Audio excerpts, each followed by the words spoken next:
That's real. Motherfuckers is literally telling and still getting told on because the snitches is snitching on the snitches. They mad that, oh no, he ended up getting this person. I was supposed to get that person and get that check. I don't finna snitch on his ass. Even though you know he snitched and you snitch. Welcome to the Altgeld Kingpins Channel, where we talk about confidential informants.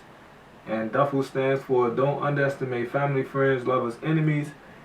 And I have this here because I'm still talking about Chapter 5 of the Snitching book, Criminal Informants and the Erosion of American Justice by Alexandra Nadopoff. Link in the description.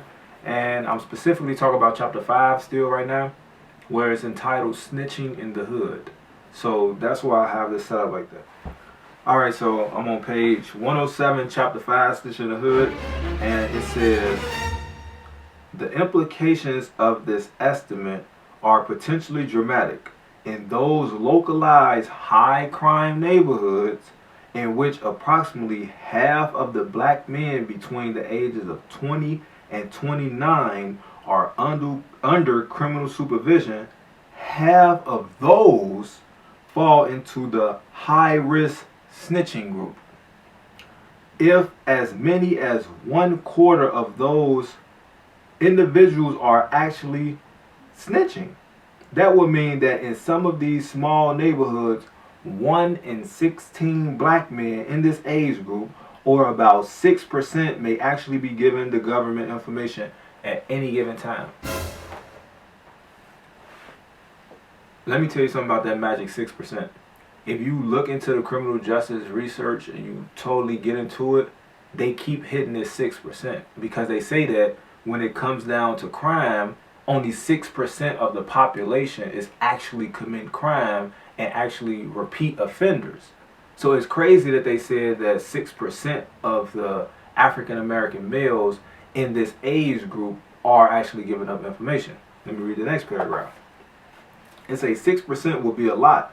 It would implicate many extended families, apartment complexes, neighborhood events, and church congregations. It would make it likely that someone, maybe more than one someone, in that group or institution or network will have already given information or might actively be trying to find incriminating information about others and will have the police's ear when he does. So you going to church, you going to a hood event where they giving away book bags to the kids, you know, it's a eat out or a cookout, family reunion, all type of stuff. And people are asking you these questions. They your family, they your friends, or they neighbors, they y'all. It seems like y'all in a good environment and it's an event and all this. But in reality, they looking for information. What you been up to? Hey, how's it going? What you been doing? Oh man, well I seen you over there. What you was over there doing? Well, I know you got a little this going on. Come on, I know you. Man, look, you can tell me. You know, we've been friends for how long, man? 20 years. Man, look, let me in or cut me in or cut it out. Cut me in or cut it out, man. Let me go in, like, throw me some. These are all phrases I'm pretty sure some of you guys heard before. These people are telling, man, in the hood. In the hood, they are telling, but they acting like they not. They the ones throwing the event sometimes. They going to the event, throwing the event. They look like they got money. They got the money. They got all this going on. They can't stop snitching. They just cannot stop snitching. They trying to find all the information. The snitches get into it with each other. Who was that said that? Motherfucker said that even the niggas telling getting told on. That's real. Motherfuckers is literally telling and still getting told on because the snitches is snitching on the snitches. They mad that, oh no, he ended up getting this person. I was supposed to get that person and get that check. I don't finna snitch on his ass. Even though you know he snitched and you snitch. So 6%, that means 1 in 10 people. When it's a group of 10, one of them is listening for information to give to the police. There's 100 people gathered. 6 of them going around working a party. Hey, what's going on? What's going on? Hey, what you got? What you got? Like, this shit is real. This is how people are feeding their families. Psychologically, it may be fucked up, but to them, once they get into it, they so deep into it that they into it. So they like, man, this is the way I live this lifestyle, and I like living this lifestyle, so I must keep doing what I'm doing. So they always ask people, what you been up to? I hear this all the time whenever I touch the hood. Man, what's going on? What you been up to? I tell motherfuckers the same thing I've been telling they ass since 2012, 2013. Shit, chilling, going to school, working, chilling. You? Man, you out of town, man. Nah, man, you know this going. B, I ain't got shit going on. This is what I got going on. They ain't gonna like me having this going on, cause they gonna know like, damn, I know what's going on. I mean, I fuck with motherfuckers how I fuck with motherfuckers, but I'm not gonna allow a motherfucker to fuck me up or fuck me over, cause I don't want to fuck you up. But I can't fuck you up, cause if I fuck you up, I'm going to jail. So I logically understand how all that cat and mouse game go. But this is to tell y'all that 6% of those people in the hood is telling. And another story I can tell, cause I ain't gotta say his name. A dude got caught in Iowa, right? And that dude ended up in my neighborhood, right? And people in my neighborhood knew him, but they didn't know where he came from, or they didn't really know that he was a teller.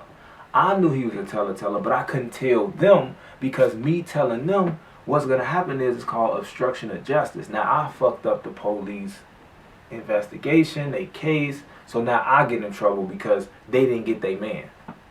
So I can't even tell motherfuckers who's telling. But see, in these videos, I can tell you how you know if they telling, though.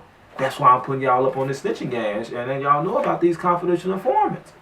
Because I might be able to save one of y'all's son's lives to make sure that he can actually live a regular, free, natural life, rather than him having to do what?